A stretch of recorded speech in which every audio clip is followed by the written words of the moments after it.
So you're ready to grab hold of critical optimism and use it to shape your culture and your company. But how do you do it?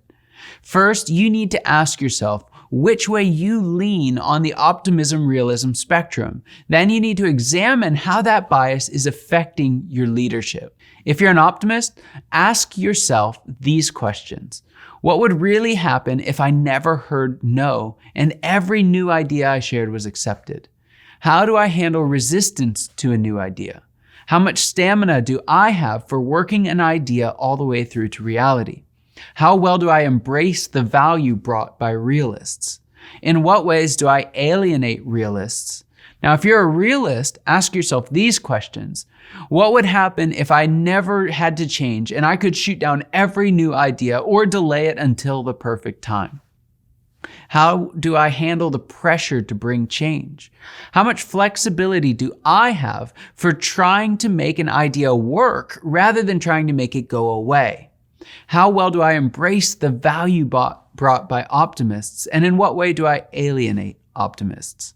Next, you need to assess your company culture. Company cultures can crush critical optimism. New startup cultures tend to embrace change, they value agility, and they demand optimism. Mature company cultures tend to squelch creativity. They tend to emphasize predictability and they demand efficiency. In either case, they cut off half the equation.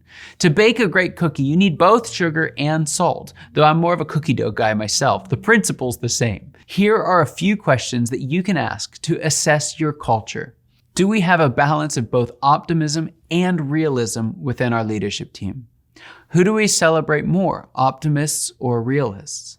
Do we encourage challenge, conflict, and debate from various vantage points? Do our values, people, or policy alienate either optimists or realists?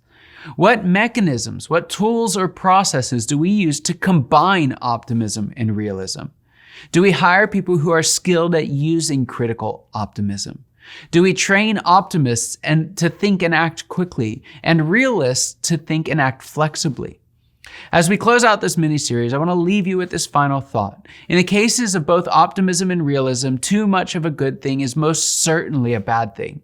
To run a company at its peak productivity for the long haul, we need both optimism and realism. However, both require us to manage the inherent tension between the two.